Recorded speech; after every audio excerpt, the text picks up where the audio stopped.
Oh, howdy all, grab yourselves a beer, it is time for some Path of Exile discussion. Today, I want to talk about a couple of strategies to speed up endgame play. And in particular, once you've hit Awakening level 7 or 8 or that sort of range, you probably have a fair number of maps in the bank, and you're probably interested in fighting the Conquerors of the Atlas. So that's Baran, that's Veritania, that's Drox, that's Alhesman, and it's Cirrus. You probably want to fight these guys as much as is reasonably possible. However, one of the things that can waste a lot of time is if you run a map, then you roll your next map after that. So let's say that I was to go through Lex Proxima and let's say I had a Fields, I ran that, then I finished the Fields, I go on Vendor, then I roll up a Sepulchre. After running that Sepulchre, I then roll up a Dunes map. This takes quite a considerable amount of time, and there's a better way to do it. And what that is to have a look at how long it's going to take from the Conqueror track until you've spawned the boss of that zone. And so you see here for Drox the Warlord, I have 5 maps until I hit this one. And what I'm going to do is I'm going to roll up 5 maps all at once. But I'm also going to roll up one that's a bit juicier for here, and one that's a bit juicier for here. That's because the maps that Drox is influencing, I can predict which ones they'll be. They'll be the ones that I'll use chisels on. They'll be the ones that I will run a slightly better map tile set, possibly. So let's grab 5 maps. We need 5 maps in the Lex Proxima region. So we're going to go to our map tab and type in Proxima. And once you've done that, your map tab will highlight maps from that zone. I'm going to take the Underground River. I do have tower maps. I'm not going to use those tower maps because I have other plans for them. So I'm going to jump down and grab a bunch of Warlord influence maps from the tier 14 zone. Now, at this point, I've got 5 maps ready to go. I want to scour off any that have got undesired rules on them. Next up, I want to pick the 2 that are best, the 2 that are the best layouts. And to be honest, I think that's probably the 2 glaciers. So I'm going to roll those up. They're going to be my 2nd and my 5th map. The ones that Drox will be influencing. So this one here has no mods that I can't do because Physical Reflect does nothing to me. I'm pretty happy with that. 82% quantity isn't great, but it's also not terrible. I'll also roll up the 2nd one. This one doesn't have particularly good mods, so I'm going to roll over that in a sec.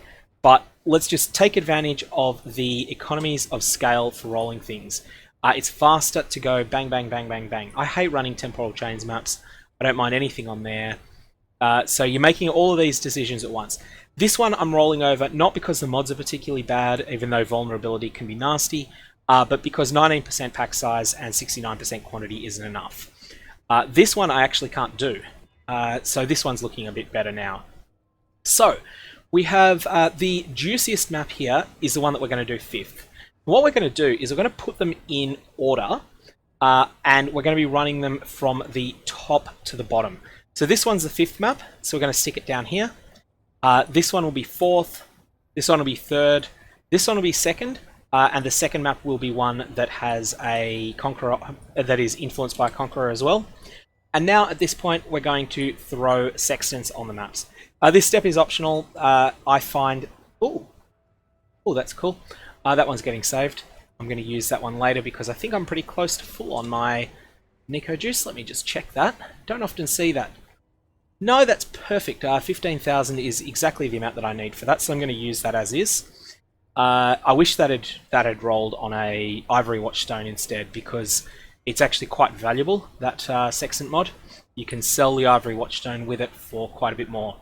I also have previously done this for rolling Baran as well. So at this point, I'm now set up with 3 maps that are required to spawn Baran in Lexajoris. These are all ready, bang, bang, bang, to go. I have 5 that are ready in Lex Proxima. And importantly, in Lex Proxima, they are in the correct order. So all I need to do is just run this one, then this one, then this one, then this one, then this one. If I do that, I will end up hopefully not needing to return to... Like, I'll run the maps and then I won't need to return to my stash after each one. Ideally, I will only need to return to my stash to vendor and to the vendors once per 3 maps. In order to set that up, I have excluded 6 socket items from my loot filter. If you still want to pick up 6 sockets, you're going to have to factor in that you're not going to be able to run 3 maps without returning to the stash. Anyways, hopefully that's useful. If you've got any comments or questions or alternate ways that you like to roll your maps, then list them below. But one of the key things is that you do need to own enough maps that you will have that sort of 5 in a region. That 5 in a region can be reasonable. So for instance, I'm not sure that I've got enough in Valdo's Rest. And let's just have a look, see if I do. 1, 2, 3, 4. Okay, so I don't have enough to do this in Valdo's Rest at the moment. But map pools get bigger over time, and as this map pool expands, then I will be able to do that in Valdo's Rest as well. The other thing that's particularly useful doing this is that you notice that I'm focused on 4 octants at the moment.